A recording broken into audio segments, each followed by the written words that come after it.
नमस्कार दोस्तों। आज की इस वीडियो में हम जानेंगे कि हम लोग धनतेरस क्यों मनाते हैं और क्या है धनतेरस की कहानी। तो चलिए जानते हैं।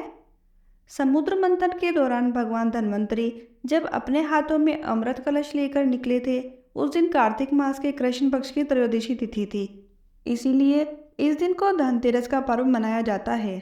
भगवान धन्वंतरी की पूजा अर्चना करने से आरोग्य सुख की प्राप्ति होती है। आइए जानते हैं धनतेरस का पर्व क्यों मनाया जाता है और इसकी कथा क्या है।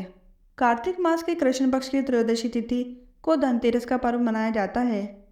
इस तिथि को समुद्र मंथन के समय भगवान धन्वंतरी अमृत कलश लेकर प्रकट हुए थे। इस वजह से इस तिथि को धनतेरस या धन त्रयोदशी तिथि के नाम से जाना जाता है। भगवान धन्वंतरी के अलावा इस दिन माता लक्ष्मी, धन के देवता कुबेर और मृत्यु के देवता यमराज की भी पूजा की जाती है। इस दिन दीपावली का पर्व शुरू हो जाता है और इस दिन सोना, चांदी या नए बर्तन खरीदना बहुत ही शुभ माना जाता है। शास्त्रों में वर्णित कथाओं के अनुसार समुद्र मंथन के दौरान भगवान धन्वंतरी हाथों में अमृत कलश लेकर प्रकट हुए थे। जिस तिथि को भगवान धन्वंतरी समुद्र से निकले वह कार्तिक मास के कृष्ण पक्ष की त्रयोदशी तिथि थी। भगवान धन्वंतरी समुद्र से कलश लेकर प्रकट हुए थे, इसीलिए इस अवसर पर बर्तन खरीदने की परंपरा चली आ रही है। भगवान धन्वंतरी को विष्णु भगवान का अंश माना जाता है और इन्होंने ही पूरी दुनिया में चिकित्सा विज्ञान का प्रचार और प्रसार किया। भगवान धन्वंतरी के बाद माता लक्ष्मी 2 दिन के बाद समुद्र से निकली थी, इसीलिए उस दिन दीपावली का पर्व मनाया जाता है। इनकी पूजा अर्चना करने से आरोग्य सुख की प्राप्ति होती है। धनतेरस की एक पौराणिक कथा भी है, वह इस प्रकार है। एक बार मृत्यु के देवता यमराज ने यमदूतों से प्रश्न किया कि क्या कभी मनुष्य के प्राण लेने में तुमको कभी किसी पर दया आती है। यमदूतों ने कहा कि नहीं महाराज, हम तो केवल आपके दिए हुए निर्देशों का पालन करते हैं। फिर यमराज ने कहा, बेझिझक होकर बताओ कि क्या कभी मनुष्य के प्राण लेने में दया आई है। तब एक यमदूत ने कहा कि हाँ, एक बार ऐसी घटना हुई है जिसको देखकर हमारा हृदय पसीज गया। एक दिन हंस नाम का राजा शिकार पर गया था और वह जंगल के रास्ते में भटक गया था और भटकते भटकते दूसरे राजा की सीमा पर चला गया। वहाँ पर हेमा नाम का शासक था।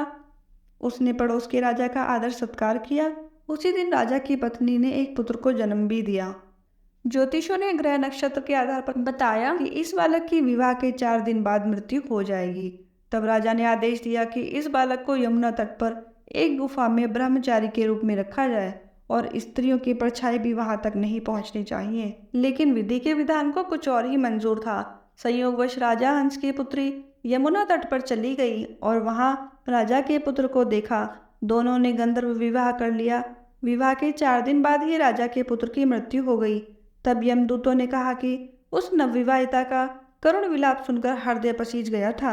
सारी बात सुनकर यमराज ने कहा कि क्या करें, यह तो विधि का विधान है और मर्यादा में रहते हुए यह काम करना पड़ेगा। यमदूतों ने पूछा कि ऐसा कोई उपाय है जिससे अकाल मृत्यु से बचा जा सके। तब यमराज ने कहा कि धनतेरस के दिन विधि विधान के साथ पूजा अर्चना करने और दीपदान करने से अकाल मृत्यु नहीं होती। इसी घटना की वजह से धनतेरस के दिन भगवान धन्वंतरी और माता लक्ष्मी की पूजा की जाती है और दीपदान किया जाता है। बोलिए भगवान धन्वंतरी की जय। आशा करती हूँ कि मेरी ये वीडियो आपको पसंद आई होगी। अगर आपको मेरी वीडियोस पसंद आती हैं तो आप इनको लाइक कीजिए, शेयर कीजिए और हाँ, मेरे चैनल को सब्सक्राइब करना ना भूलिए। धन्यवाद।